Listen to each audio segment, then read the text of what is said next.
Welcome to Genesis Marks the Spot, where we raid the ivory tower of biblical theology without ransacking our faith. My name is Carrie Griffel, and I welcome you back to this podcast. Today we're going to be having a continuation of a conversation that we had last time between myself and Mike Chu, and we were talking again about the book of Job. Now, in this conversation for today, we're still touching on the idea of who the Satan is in the book of Job, but primarily a lot of this is going to be more about the structure of the book of Job itself. Now, before we get into the conversation, I want to take just a couple of minutes to talk about some things that I usually talk about at the end of the episode, but I want to make sure that you are all aware of what I'm doing outside of this particular podcast. Okay, so here's the thing. I do have a YouTube channel, and I will be putting videos onto that YouTube channel.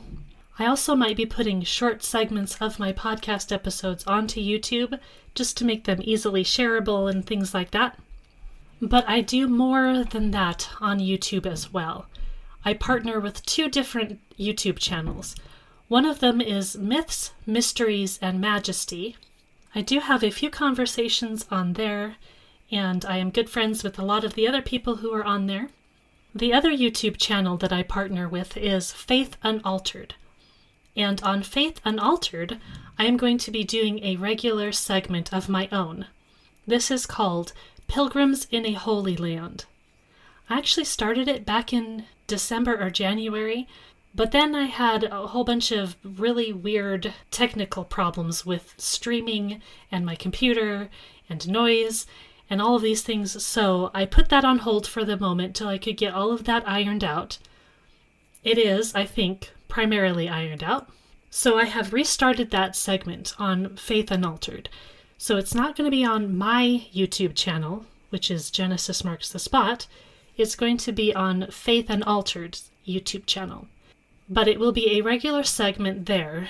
And what Pilgrims in a Holy Land is instead of talking about biblical theology like I do here in this podcast, on there I'm going to be talking about church history, systematic theology, dogmatics, doctrine, denominations, and all kinds of things that segment to that kind of thing. So it's similar to what I'm doing here in this podcast because I'm using critical thinking, I am looking at things in context, trying to see multiple sides of an issue, and that's what I want to do in church history as well.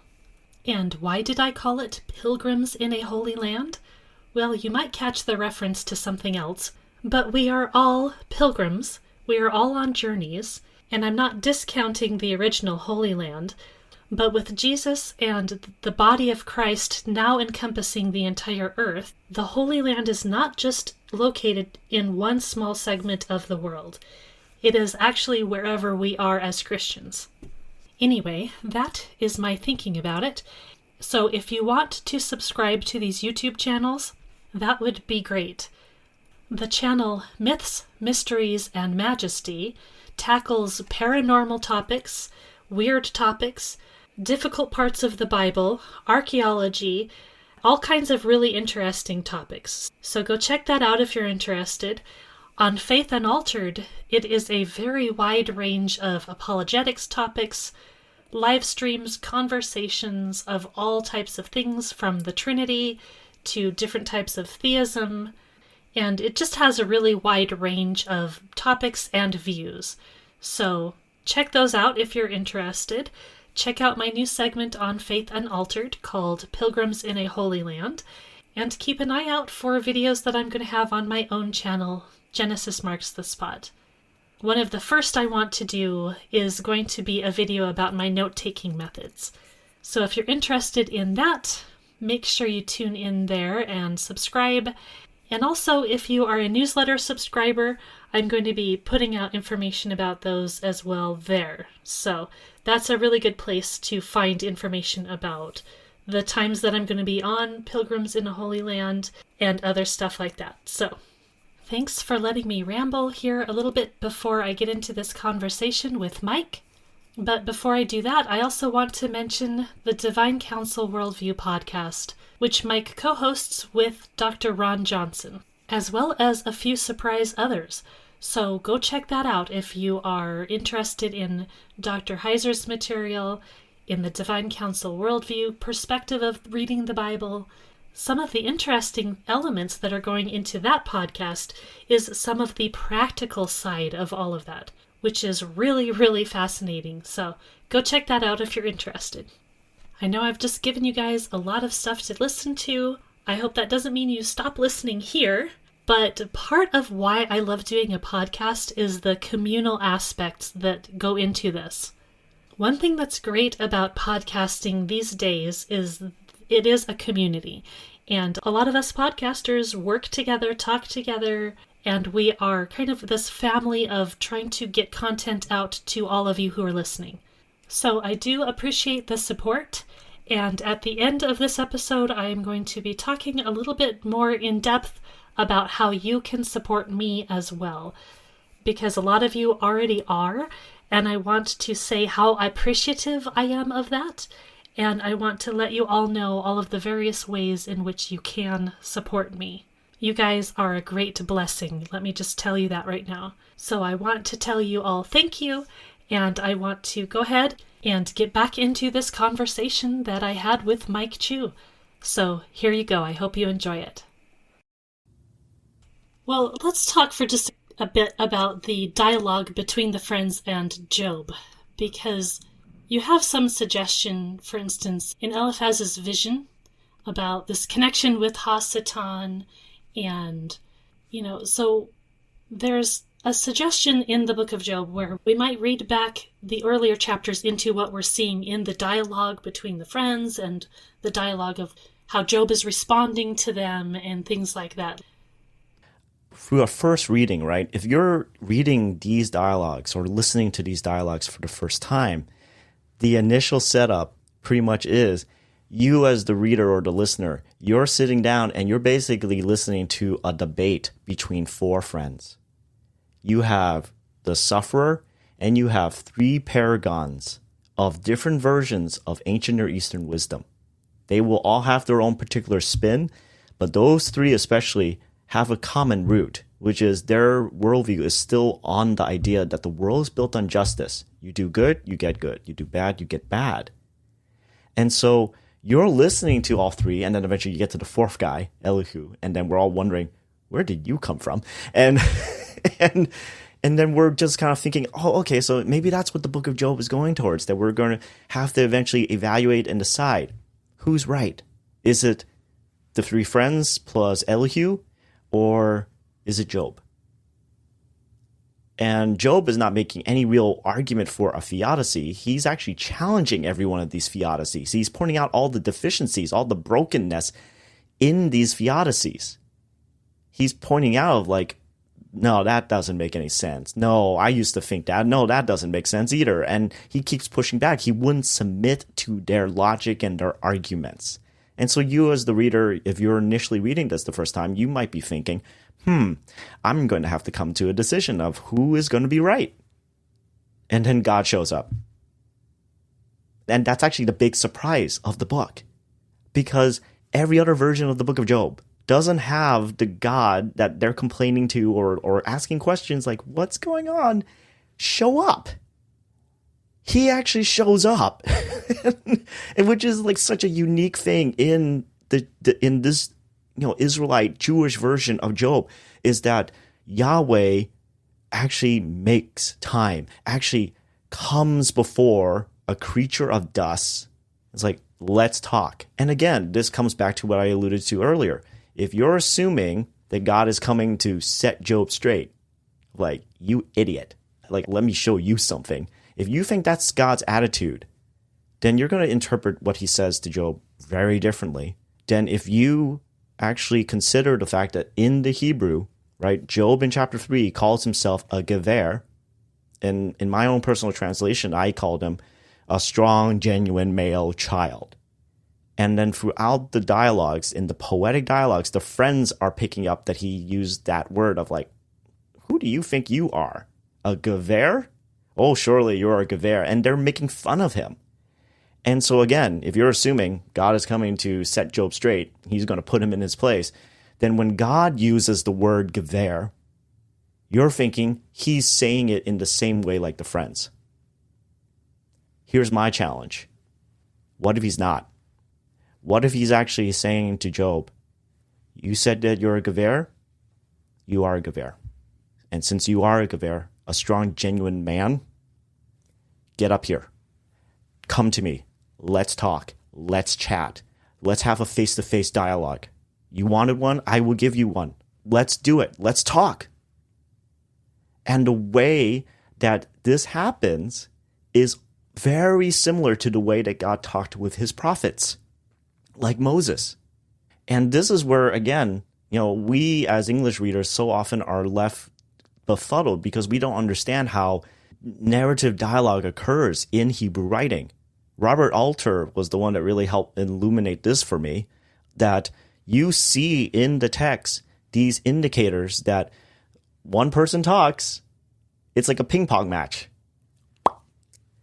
It goes to the other side. What you're supposed to do with the ping pong, you're supposed to respond back. And Job sort of doesn't get the idea initially. And this occurred also before with God and Moses. God is angry about the golden calf incident. He, is like, just leave me alone. Just destroy the Israelites after what they had done. And you see in the actual text these indications of like, wait, what's going on? Because normally when we have a dialogue in Hebrew, there's a ping pong. And we're missing the... And that's supposed to catch your attention of like, oh, something just went wrong here. And Job and Moses and others throughout, when you're reading the Old Testament, like these are little kind of writer clues for you to time for you to pay attention. And so this thing that's going on with Job, he realized, oh, I need to say something. And so he says something and he doesn't know what to say. I'm like, okay. And God's like, oh, all right, well, you need to be talking. You wanted me to come here to talk with you. So talk with me. And so you can see it even in our English translations that God is like, Job, talk with me. Say something. and that actually indicates God wasn't coming in like hot judgment of Job. He wanted to actually have a conversation with Job. But because he is God, it's kind of hard to tone it down because he is the creator. But the fact that he's talking so boastfully, so happily about Leviathan and Behemoth already is an indication he's not coming in hot. He's coming in with like, I'm trying to answer your questions. I want you to talk with me. You asked me to come. I'm here. And if you coming from a divine council worldview, what blows my mind is that the Lord of the council basically brings the divine council right into this conversation with Job. And so it even feeds into the idea that Job is a prophet, because prophets get to engage in the divine council. They get to watch, at least. They get to participate even sometimes. Here, Job is actually now like, hey, I want to talk with you. I am the Lord of the council. Oh, so that's fascinating, because if the Satan at first, he's part of the council, right? He's talking to God and he's challenging God against Job, or God brings up Job and then Satan challenges that. And then here at the end, we have Job in that position who is speaking to God. So that seems very interesting, especially when you bring up the idea that Leviathan and Behemoth are also connected to Job. Like, it seems like there's this whole matrix of ideas that we're missing if we're just like, oh, that's Satan, and like we're not cluing into these subtle things that there's an actual parallel between Job and the Satan here. And I'm not saying that this is definitely like a slam dunk, that the whole entire divine council is there. I am at least acknowledging, right, if I believe Yahweh is the head of the divine council, then like almost in the imagery in my mind, instead of like, hey, Job, I'm going to transport you over to my throne room and chat with me. Instead, God takes his entire throne room with him and just like, boom, right into earth. Hey, Job. like, You want him to talk? I'm here. And it could just be Yahweh and Job chatting in the throne room. Maybe it is just Yahweh appearing in some sort of form before Job. Who knows? We're not given the direct descriptions. It's just that my own imagination. And again, this is part of what I mean. This is fun of actually just imagining where this could go. Yeah, and we do have that council theme that's already there. It's before the poetry section, but we already have it in our mind as we're reading or listening to this. So yeah, and the whole whirlwind imagery also, I'm going to guess that's indicative of something there as well. It's a cloud. I mentioned a cloud for a reason because that's, again, it was in my paper. But it's just an interesting thing that is happening. And so I would just say that, especially when we get there, maybe we should pay attention to what's happening here. And God's assessment at the end of all this, after he finishes talking with Job and Job ends the conversation, which is another sign of like, whoa, who gets to end the conversation? Because whoever gets to end the conversation in an ancient Near Eastern context basically draws the conclusion and draws like what ultimately you should learn from this whole entire dialogue. And Job's kind of assessment in the end, if Middleton, for example, is correct in his translation, Job's assessment is, I am just dust. I recant that I was like so angry and whatever else because I now realize I didn't know what I was talking about.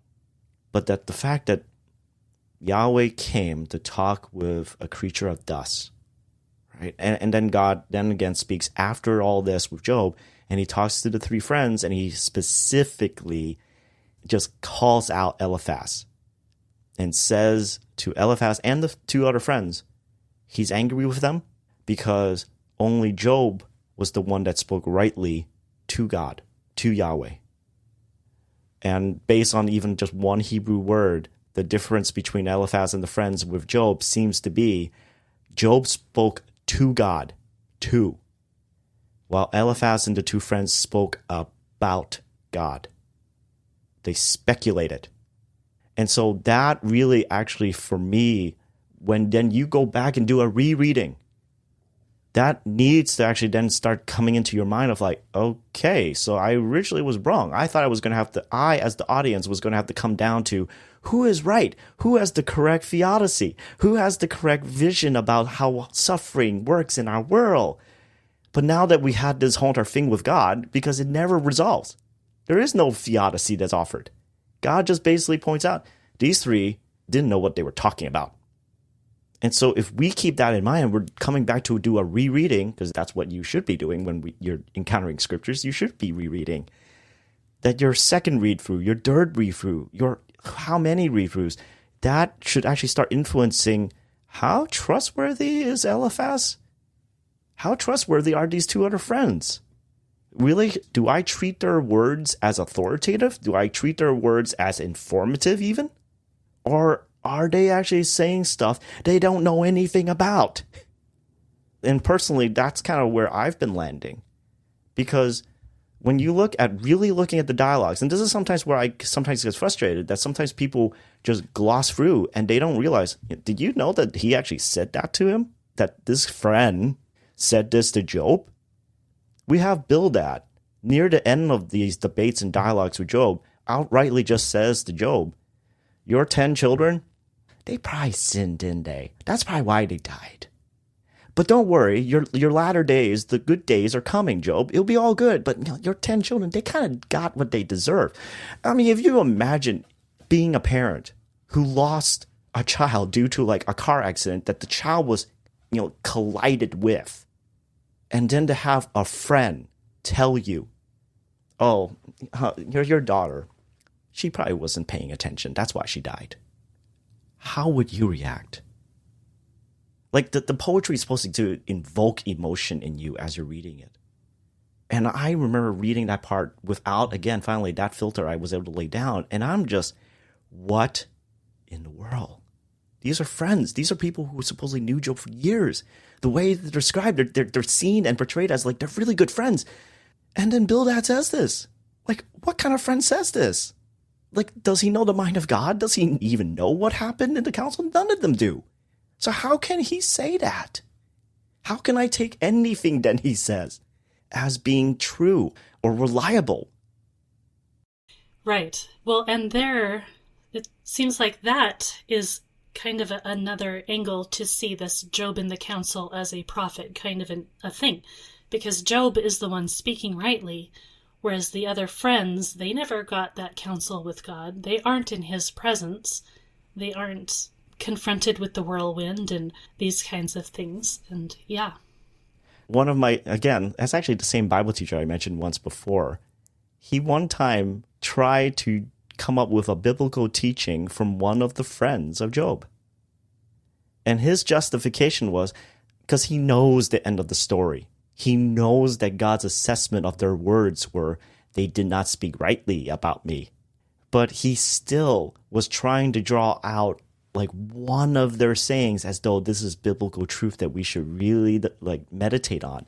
And I didn't think much about it all those years ago as a 20-something-year-old Christian, because again, I was coming still from that worldview of, oh, Satan is in chapters 1 and 2. It's the devil. It's the same guy from the Gospels and everything else like that. And, you know, and I trusted this teacher, and I still, for the most part, do. But I definitely disagree with him on this now. That it's like, I have become extremely suspicious of the three friends dialogue. With Job, I will ponder it. I don't think Job is right on everything, but even Job in the end admits, I didn't know what I was talking about. I don't know everything about creation. I get it now. But he's speaking humbly from a position of limited knowledge. And he's not pretending at the end that he had omnipotence and omniscience. These three friends are trying to portray themselves as though I'm the expert. You should listen to me. And I would just say you got to take their dialogues with a grain of salt. Not even a grain of salt. I would say a salt lick of amount of salt. And be careful. Don't just assume that they're right. Yeah, so one of the questions I get from people when talking about this is, what is the point then? How should we read Job? What is the purpose of the Satan in there and all of these things? If we assume it's the Satan doing things, then that de-emphasizes the focus on what the friends are saying and the distinction between the friends and Job, I think. I don't know, what do you think? Do you think that focus on the Satan as like the bad guy here, then it's going to be harder to read the dialogue of the friends and what they're saying about Job as being the counter to what God is doing and says, as opposed to Satan being the main counter to God. If I were to say what is the main point of the book of Job, I would keep right in mind that the book of Job is wisdom literature. And knowing that it is wisdom literature, that the majority is wisdom literature, it is not trying to make propositions. It is trying to get the reader, the listener, to think, to ponder, to meditate. And one of its goals, one of wisdom literature's goals, is to get you as the recipient of this wisdom to remember and very hold in your heart very dearly the fear of the Lord, of humility, of humbly walking before our God. And that what we see in the book of Job is this reminder that just because you have, maybe in your own personal life, idyllic circumstances, you have multiple children, you are looking down the line, maybe years from now, you will have multiple grandchildren running around maybe your whole entire family complex, if you're fortunate enough to be able to build like what people would say is a whole entire family complex. Like for us here in Massachusetts, we all know about the Kennedy complex, right? It's like, like multiple generations. It's like acres and acres of land, security all around. Like, but this is for this family. Like they are that secure. You could assume nothing can touch me. And yet what we find in the book of Job is that you cannot control other free agents. And that, in the very first place, really needs to keep us humble. Like what happens in the book of Job is that you have this accuser come and essentially say, I don't think Job really actually is doing all this righteous stuff because he really fears you, loves you, Yahweh. Let's test that. You cannot control that. And then also you can't control how people react. Job could not control how his three friends ultimately then looked down on him and assumed and thought, man, this suffering is pretty bad. And this kind of level of suffering being so bad, must mean you're a sinner. You had done something terrible. Or you will, even one of their arguments is, you will do something terrible. It's like Minority Report. We know that this is something that you're going to do, and so we're just going to lock you up into stasis forever. Like, what? Yeah, I didn't know I was going to do this. But that's the argument that they went down, this line of thinking, which, if you think about it, what does that mean? We're the righteous ones, not you. We're the ones who are wise, not you. And what the book of Job also provides is this permission to bring angry questions and protests, not just before God, but also to such friends. You know, it's kind of funny. I was telling my wife, Sophia, that is this what's happening to me, that I'm becoming like almost like the go-to guy for people in my church and even sometimes on podcasts about lament and imprecation. And just like, but it is a little mini passion, it's a little hobby horse, I guess. It's something that has captured my heart, because I have been able to really just see the beauty of my Lord. And yesterday I did a sermon on Psalm 22. I have never heard a sermon preached on Psalm 22 on Palm Sunday. And it was my job to finish up a sermon series on prayer. And the last thing we were going to talk about was imprecation and lament. And so it just somehow landed and lined up on the schedule that it was on Palm Sunday. So it was a little awkward for me, because like we had all the little kids and they're waving palm branches and it's like super happy. Jesus came into Jerusalem. They, Hosanna, like save us. It's all great. And then I come and it's like, we're going to talk about Psalm 22. We're going to talk about lament. We're going to talk about this very crazy psalm if you really look at it. And one of the things I brought up is that so often in our modern culture, we don't know how to lament. And even other scholars I brought up in the talk, they brought up the same thing, that we tend in our westernized culture rush past the hardship and suffering. We don't want to think about it too much. We don't want to metabolize the grief. We don't want to process through the pain. And so then we encounter Psalms like Psalm 22, and we don't know what to do with it. And even older scholarship, some of the older commentaries, which is again another, like haphazard, like don't necessarily trust all the older commentaries. Some of them wondered, Psalm 22, these are two different Psalms just like hodgepodge together, because they couldn't comprehend, why is it starting off with pain and then goes into praise and then pain and then back to praise? But the transitions, there is no transition. There's no gray space. It's basically white, black, white, black. And it bothers people. And here's the suggestion. Is the psalmist, the writer of Psalm 22, acknowledging the reality that when this psalm is sung in corporate worship in the temple, that there will be people who are going through pain. And there are also going to be people who are going through praise.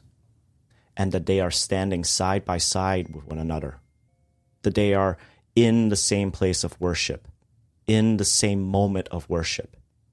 And in many ways, having to acknowledge, I may be in the best times of my life, but I am no different than this person who is going through the darkest valley of the gloomiest despair. And that as a community, we have to remember not just those who are going through the best of times, but also those who are going through the worst, because we probably all will go through the same thing too, and that we are still a community. Another commenter in Psalm 22, and I thought of the friends of Job. There's lines in Psalm 22 where it says, commit his way to the Lord. And they give this nice auspicious theology. And this commenter said, these people we can call the theologians of glory. They think they have all the answers. They think they understand why pain happens. And that it's just a simple, like you do A, B, and C, and then you get D. And that when this psalm is sung, or when we read the book of Job, it's supposed to shake us out of that kind of fantasy of you are no different than your fellow human being who is going through pain and suffering. And for me, when I read this increases my compassion for those who are enduring the worst of times. Because it reminds me, and I have felt it, and I have experienced it, and I've shared about it before with you, Carrie, and with the audience. I have gone through those valleys, and it has humbled me. And I know that I am not immune from those seasons of life. They will come, And just like what happened with my sister, but because of what I had gone through with my wife, with her cancer and even hearing loss, unknowingly I was prepared for what was going to come this past year with my sister's passing. I was probably better equipped than I was when all the things that happened with my wife, with her cancer, occurred. I knew what to watch out for. I knew what to do. I knew if I was upset, I could come to God angry, even screaming and yelling, and yet he would not be upset. The book of Job gave me that permission. That's the beauty of the book of Job to me. It gives permission to sufferers. Bring your anger questions to God. And also challenges us. Do you really need to know the answer? Do you really need to know why? Do you need to know the background, the mechanisms of how all this played out? Do you? Or is it at the rock bottom of all this, you're wondering, God, do you care? Did you see me? And God's answer to Job on that question is, again, from the very moment when God calls him, you are a Gever. He is purposely drawing out a word that Job said about himself in chapter 3. That meant God was saying to him very quietly, Job, I was watching. I did know about what you were going through. I even knew you used the word Gever for yourself. And guess what? I agree. You are a Gever. These three friends of yours, they're not Gevers. You are. Yeah, so we have these patterns that are obviously here. We have the fact that Job is poetry. And for some of us who are studying scripture a little bit more deeply, who are looking at patterns and looking at the poetry of scripture, things like that, we clue into certain types of things like chiasms, right? And other types of parallel literature and all of these things. So before we end our conversation here, I just want to touch a little bit on that kind of thing, because you've brought forward the idea that this is very strongly, it's poetry. And so a lot of us are going to say, okay, that means there's chiasms. That means that maybe the whole book is a chiasm. And for some people, it's like every book of the Bible is a chiasm. And these kinds of ideas. And look, I love chiasms. I absolutely adore chiasms. And for those who aren't familiar with this term of chiasm, what it is it's kind of like a sandwich. You have something that happens or is stated at the first, you have kind of a middle portion to it, and then you have the end that reflects the first, and there's kind of this progression of things. You can think of it as a sandwich with layers, or you can think of it as like a mountain where you're going up the mountain and then you're at the top of the mountain. That's the middle of the chiasm, and then you're going back down the mountain. And so there's parallels on each side of the chiastic structure. That's what a chiasm is. And there are chiasms all over the place in the Hebrew Bible. So they're fascinating. They're amazing. The midpoint of the chiasm is a point that you want to really pay attention to.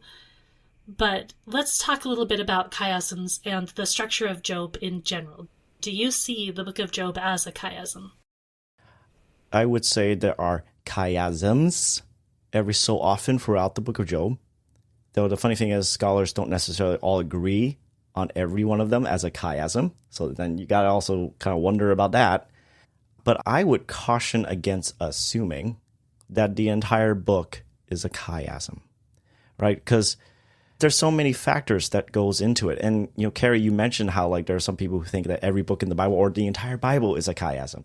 Like, this is, in some sense, a result of a certain time and phase in some scholarship where everyone just, like, chiasm was the hot thing. Everyone wanted to find it. And the thing, though, is that kind of toned down my enthusiasm about chiasms is that when I went into my poetry course, I started learning about parallelism. And guess what? There was more scholarly material from the commentaries that I have that mentions about parallelism within the book of Job than chiasm. In fact, actually, none of the good scholarship books, including Ballantine, ever calls the structure of Job as a chiasm. Well, Mike, that doesn't prove anything, right? There will be some people who say it could still be a chiasm. Here's some other things that makes me concerned when people assume books like Job is an entire chiasm. can you read Hebrew? And it's an honest question. I'm not trying to put down people or shame them or whatever else. I'm not terrific. I actually am more terrible at reading Hebrew than anything. I just I just have enough to be dangerous. So I always have to guard myself. And the problem though is that with chiasms, for you to know if something is really a chiasm, the best way to detect it is to actually read the text in Hebrew. Not just read it, but actually speak it. Say it out loud. Hebrew is a very oral language. That's actually part of the way that these advanced scholars can detect chiasms in poetry, because they're actually reading the scripture out loud and feeling the pace, feeling and hearing the sounds and the rhythms and the rhymes of it all. And so if you're just simply reading it and you're not even speaking it out loud, you're probably going to miss something, or you may over-detect something, or may under-detect something, just because you're not even speaking it out loud. And when I say speaking, I don't mean like a grammar 1 and 2 level like me, where it's like, David and Hasatan. Like I'm like saying it so slowly because I'm like, okay, I know this is supposed to make this syllable, and I know this is supposed to make this sound, and I see an et. Oh, I can't make a sound there, or an aleph. That doesn't have, like I'm constantly just trying to remember all this stuff.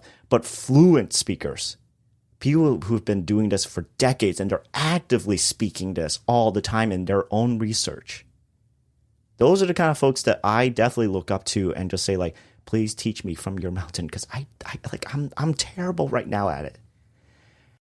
Well, and poetry is very much strongly an oral thing. Like if you hear somebody who is not used to reading Shakespeare, who tries to read Shakespeare, you're going to be like, I'm not following what you're saying here. I'm not following the story, because it's hard to follow when you're too focused on, the pronunciation and what does this term mean? What does that term mean?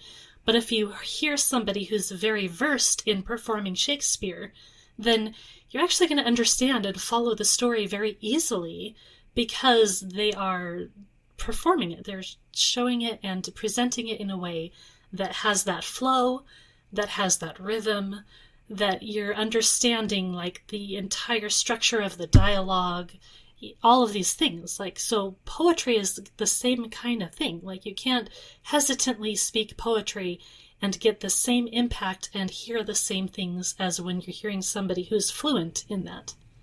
Yeah, and here's the other, one other major thing I would bring up. Most of us are Westerners. And to be honest, because we're Westerners, we're bringing again our presumption of our culture into how we read and interpret data. And one of the best articles I read about, it's kind of funny, it actually was about chiasms, of how to detect them, how often they're under-detected, and how often they're also over-detected.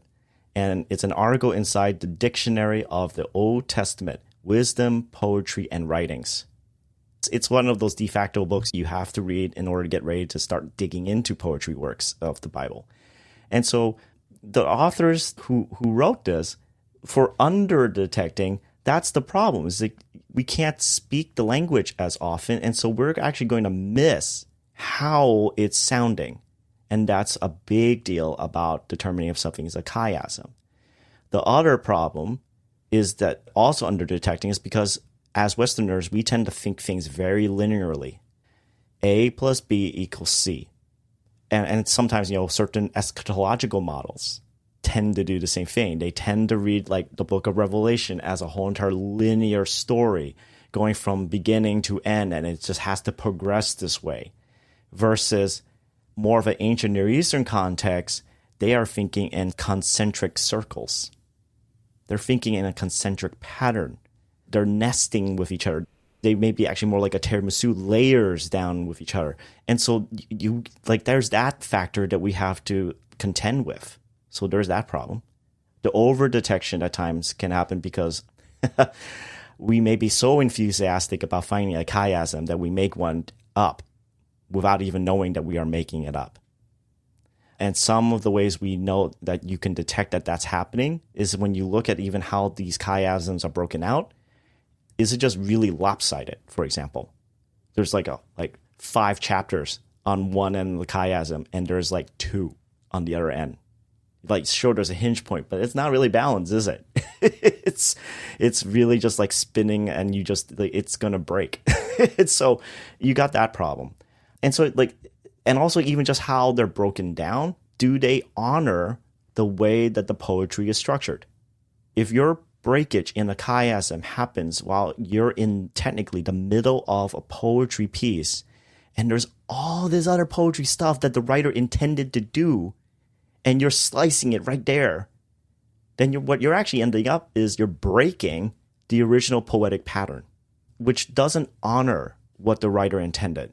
And so then, again, we're imposing upon the text a structure that it was never meant to sustain. So those are my concerns, my cautionaries about assuming things about like chiasms. And in reality, this type of stuff is also not necessarily agreed upon across the board, even with people who are experts in Old Testament Hebrew poetry. Robert Alter, I think he's one of the best, but there are others who came before him and who are currently also living right now who would disagree with him. They have different words and different ways of breaking down the Hebrew poetry, and they don't agree either. So when we approach this, we have to just have an open-handed approach of like, oh, you know what? Who knows? Like in the end, like this could be all wrong. And so don't land so hard and assume this is a chiasm and I'm going to run with this and put all my eggs in this one basket. Because if it doesn't turn out to be correct, then you're coming up with interpretations that, especially in something like the Book of Job that's talking about suffering, and then you're teaching it to people who are going through seasons of suffering, we may inevitably be doing harm to them through teaching that is actually not coming from the text. And I am very concerned about that kind of thing. I don't want to have people in my church be hurt by an interpretation that I came up with because I made a wrong assumption. Yeah, that's totally the case. And, well, the problem with chiasm is that it relies on this, parallelism between different parts of the section, and it goes to the middle and all of this. But the thing is, we also have things like inclusios, we have things like parallelism, we just have echoes and allusions all over the place. So you might be taking an inclusio, you might be taking parallelism, you might be taking just an allusion or something that is doing this kind of a thing, and using that to defend a chiastic structure. Whereas the chiastic structure isn't actually there, it's just parallelism, or it's just an allusion, or it's just an echo, or it's just something that's different than a chiasm, right? So, there's this tendency for people to take a chiasm as the be-all, end-all, and like the epitome of Hebrew poetry, whereas that it might not be the case. Maybe some authors use chiasms more than other authors do. Maybe there are a lot of chiasms. So, not to discount this as a form of study that we can do, but when you get something that ends up being really popular and everybody's latching onto this idea, then you're going to get these ideas that are popping up way more prevalently than they actually should. And I would say, if one wants to really try to find a chiasm, then, look at the original text, and also be careful to not just look at just the root or the lemma. Basically, it's like what the word by itself would look like, because once you're dealing with actual sentences, sometimes the consonants and vowel sounds change. And so even that itself can affect if something really is a chiasm or not. And so just, when you find it and there is some good scholarly evidence to point out that, and if you can't read the text itself, then just take that with a grain of salt, take that as it is. Hopefully it is correct, but be careful. And, I just say it because, chiasms were just so popular a while ago, and I am not convinced that it is everywhere, to be honest. Yeah. Well, a lot of times people think of a chiasm as connecting to the concepts or the imagery, and that can certainly be the case, but it's going to be much more solid if you're going to have the linguistic connections, if you're going to have the repeating words and phrases and sounds and things like that. Exactly. Yeah, so for the book of Job, where we have part of it as narrative and the rest of it as very solidly poetry, just that in and of itself should make us go, oh, is this a chiastic structure, or should we see this as something else? We have to be careful that the chiasm is not necessarily going to really lean too much into certain interpretations. And I think when people make things such as a whole entire book is a chiasm, it's almost as though you're trying to say, this is what the whole entire book is about. And when you do that about wisdom literature, I think that you might end up oversimplifying an entire book. And so we have to be careful about that. Because then, you might dismiss other really important pieces that are in there that the author is actually wanting to do to you, of actually wanting to get you to think about. And you're just ignoring it because, well, it doesn't fit in my thinking about a chiasm.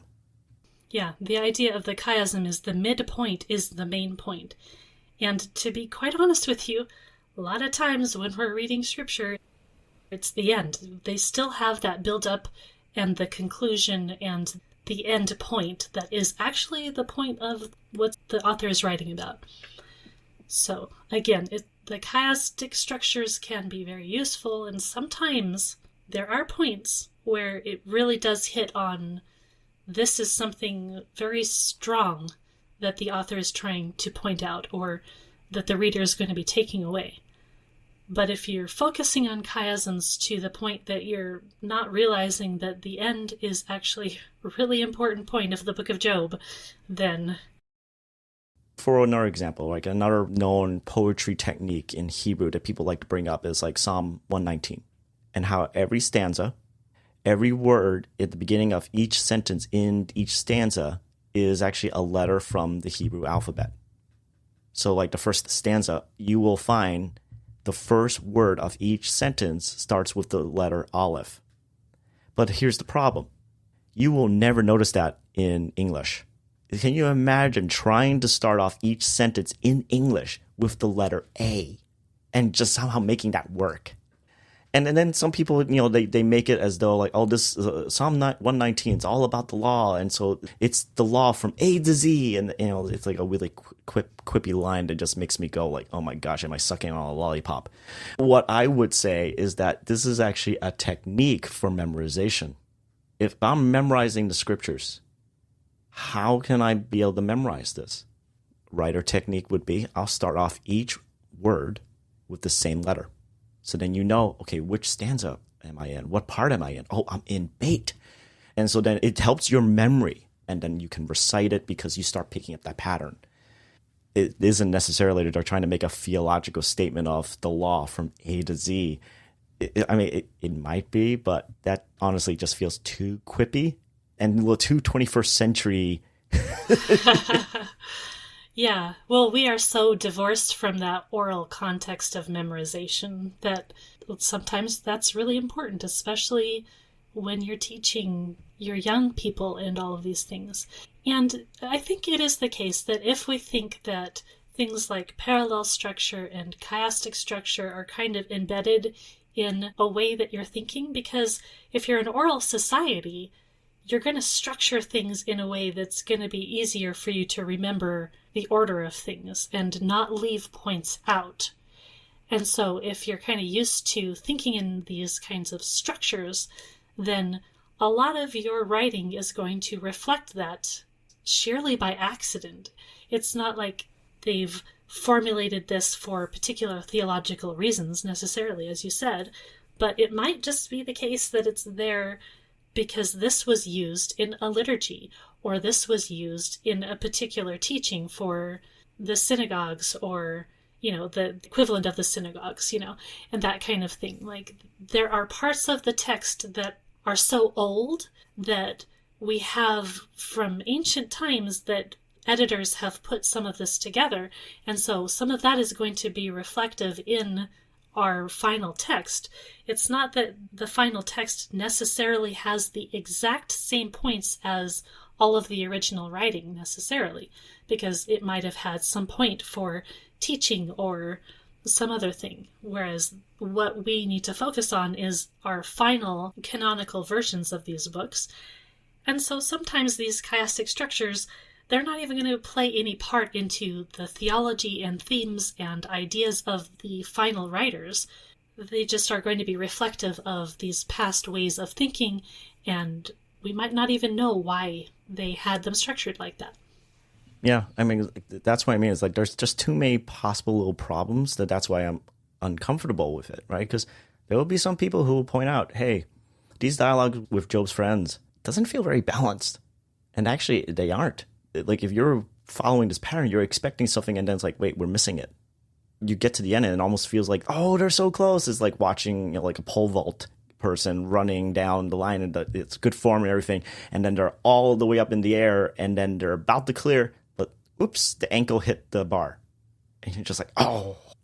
And that's kind of how it feels sometimes. Like, when I look at this, it's like, wow, this seems so beautiful and so structured. And it's like, wait, what in the world happened at the end here?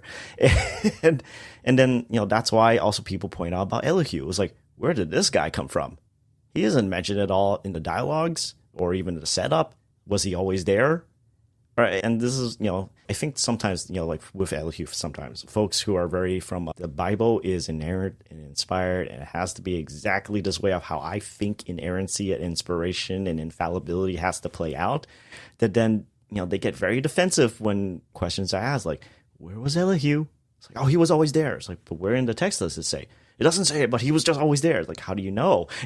And, for me, I'm willing to play with just like, this is poetry.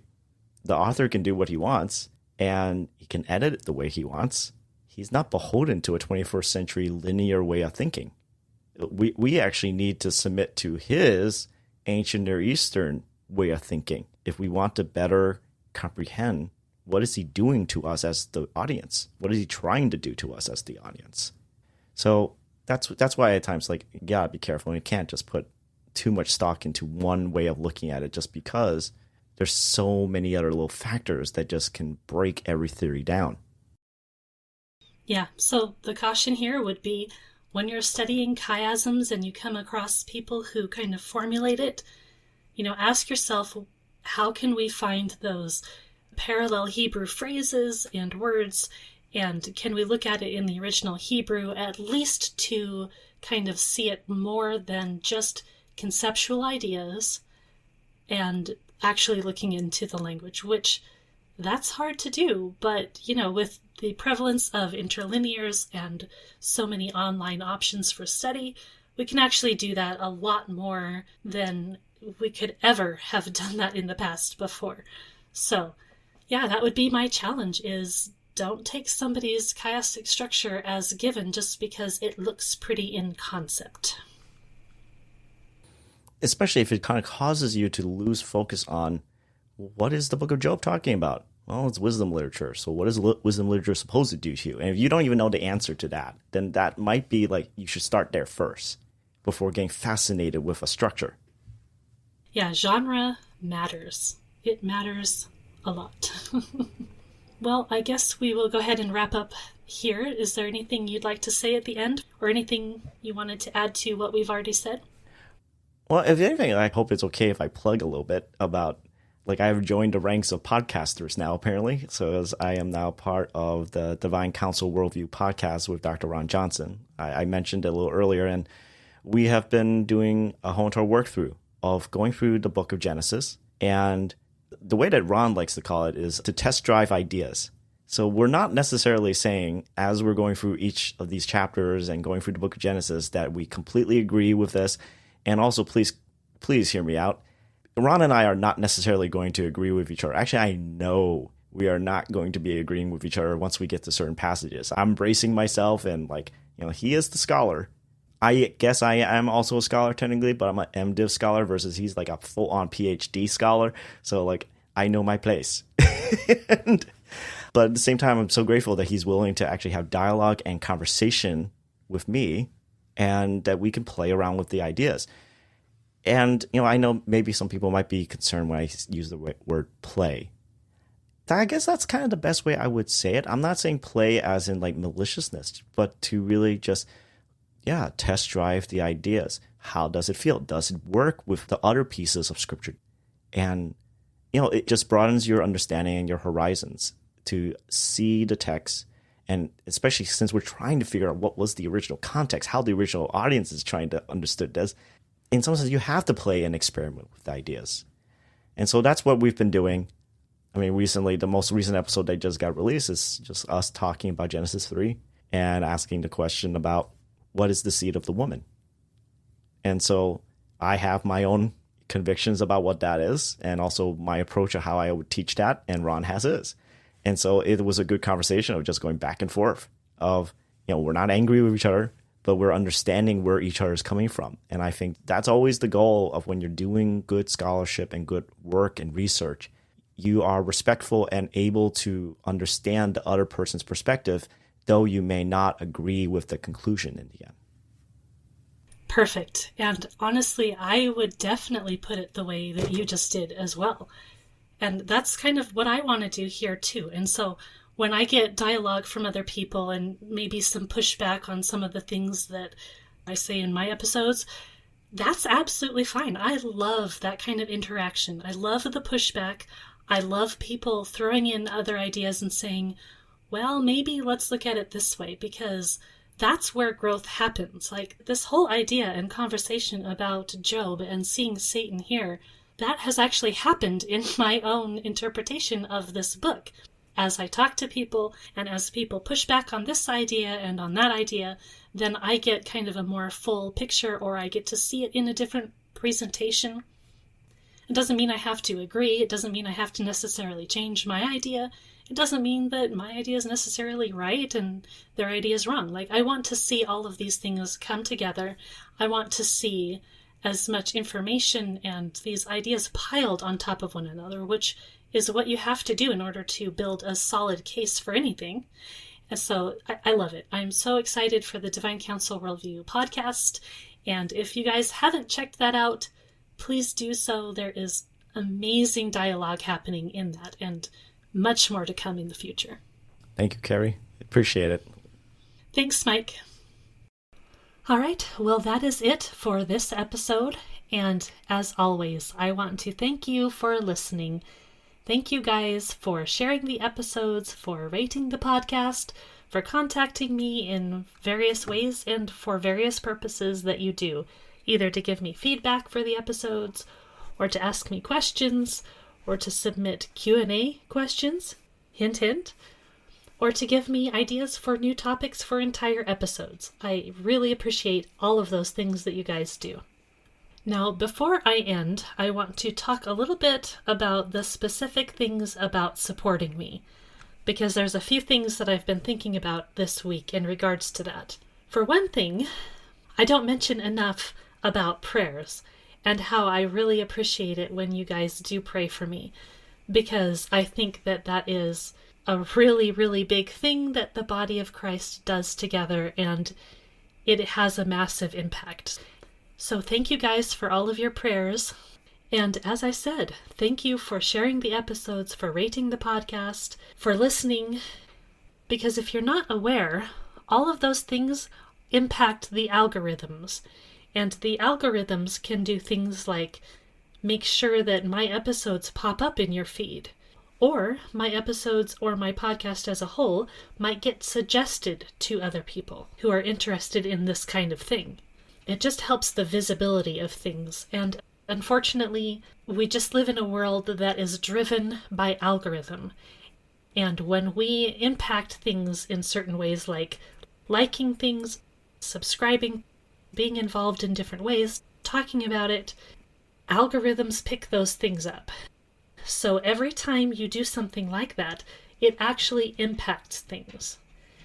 Now, sometimes there's only so much you can do for algorithms because, as most of us I think are quite aware, conservative people, religious people, people who are talking about faith and other things, they don't tend to get all of the impact that other types of subjects do. So that is kind of another reason why the algorithms matter, Because when you are actually actively engaging in any way, whether you're listening to an episode or rating it or mentioning it on social media, algorithms actually pick things like that up. It's crazy. I don't know. It's bizarre. It's like magic. But this is how things work these days. Now, of course, companies can choose to suppress certain things, which is really unfortunate that this happens. And sometimes, even with all of the active engagement, things still might not get out as much as we'd like them to. But we can't entirely control all of that, because algorithms aren't simply neutral.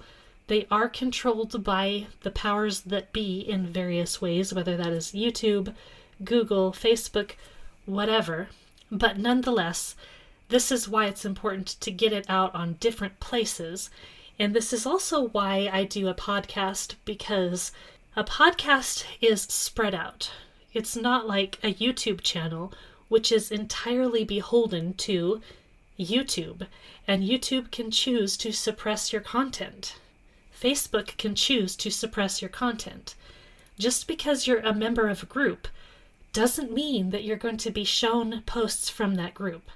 But the more that you engage in the content within a space in some way, the more likely that will be showing up for you. Now, a lot of you probably just go directly to things because you already know what you want to listen to, so you're not beholden to the algorithm popping it up in your feed or whatever else. But just keep in mind that that is a thing that matters. It matters to a lot of people. And it matters to a lot of the reach of what I'm doing and what other people are doing too. So that's partly why I ask you to subscribe, to listen, to rate things, because all of that kind of stuff matters.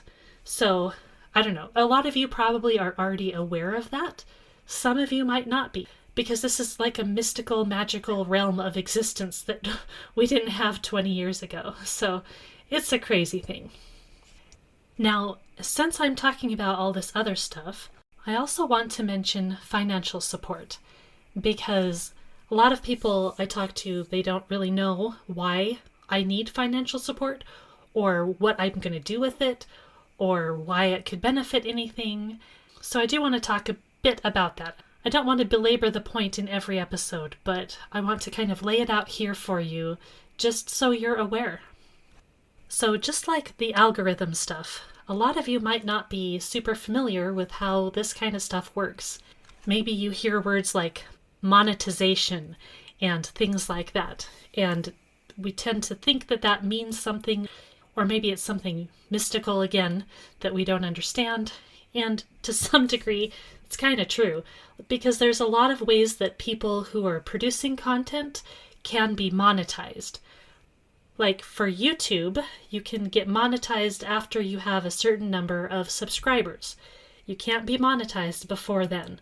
But once you have a certain number of subscribers, then each video can be monetized. And that just means that you're getting money from the ads that show up when people are watching your videos. You're not having control over what those ads are. They just are going to be chosen by YouTube. But when YouTube shows an ad, then that channel is going to get some money from that. Now, it's not a whole lot, to be honest with you. You have to have a really, really big channel in order to really make much money that way. So anyway, a lot of times monetization is about ad revenue. Now, in some places you can't really choose whether or not ads are there, but I'm not making money off of any ads, and that's not really the direction I want to go, because I don't want to make you listen to ads.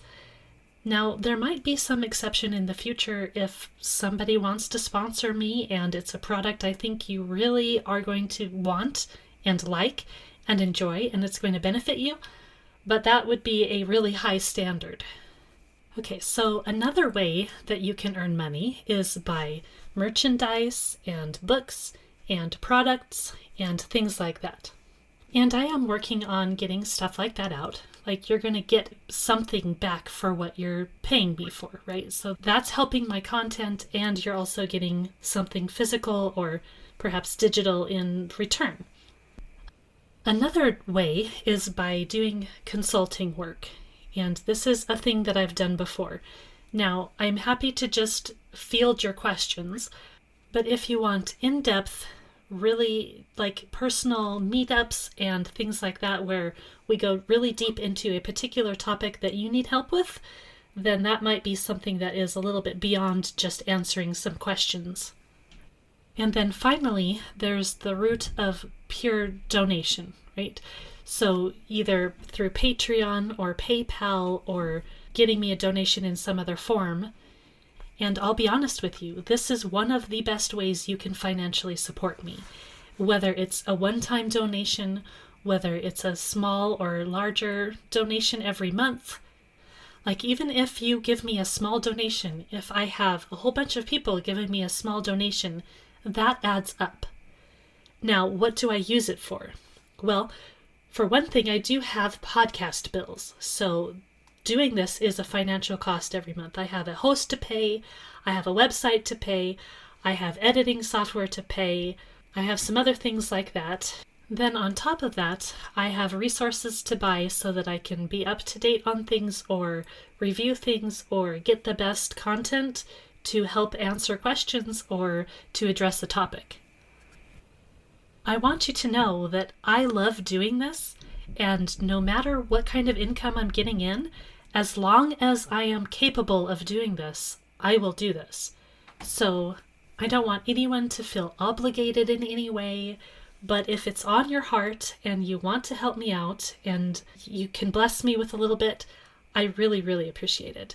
The other thing is, if I can get to a state where I am able to pass off some of the stuff that I do for the podcast, like the editing time and some of the other things that I do, if I can actually pass that off to somebody else, that would free me up in really, really big ways to do more content for people in some form.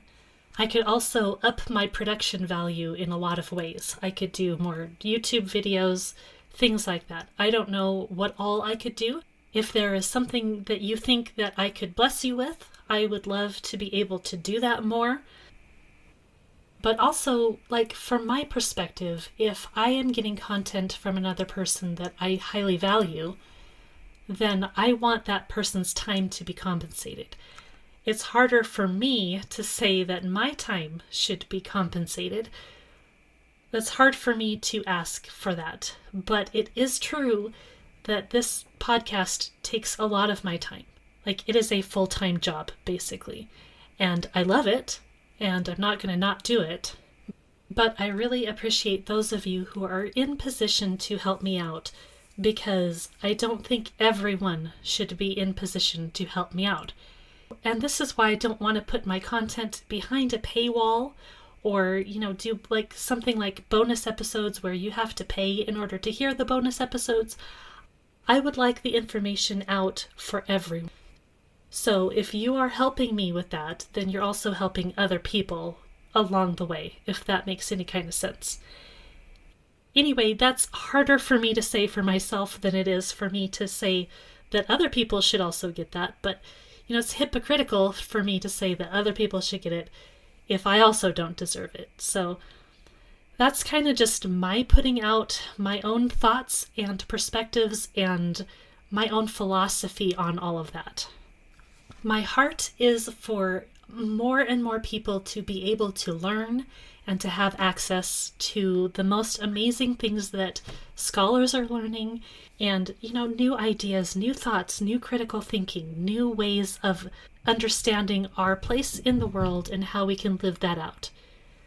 I am really passionate about helping people do that, and I just want that content out there for people. So again, when I say thank you for all that you do to help that in ways that are financial or not financial, I really do mean it. I really do mean it from the bottom of my heart that I appreciate you guys and that I consider this to be more a community. And so I just really appreciate that engagement, because then it becomes a community, because I can't do a community by myself. I need you guys to, participate in some way. Alright, I hope you guys forgive me if this was all just a little bit much for you because it's kind of not really related to the topic at hand today. But I figured it was time I really just spelled a lot of that out and kind of showed you where the chips lie and what I think about all of that. Now, I do know that a lot of places who do Patreon also produce content for their patrons in order to kind of give back for that donation. And that is something I really am trying to work on doing. But at the same time, there's only so much time I have in order to kind of figure that out. So here's my thing. If you are a financial donor and you would like to see some sort of compensation, like you have an idea, please let me know what that might look like or what that might be. One thing I want to do, and that I'm going to start doing if you guys are interested in participating for my financial backers, is to do regular monthly meetups, or perhaps twice a month. Meetups online where we can get together, hang out, talk, maybe do Bible studies, maybe talk about books. Whatever you guys want to do is great. And once I find a place to actually do stickers and things that I'm satisfied with the quality of that, then of course my financial supporters can get things like stickers and bookmarks and things like that. So if you prefer one type of product over another, then let me know. And if there's like membership tiers, like I don't know. I just haven't been able to figure these things out by myself. So if you guys have input, feel free to let me know what that is. The other thing I do is actual art. Like I do painting and sketching and drawing and things like that.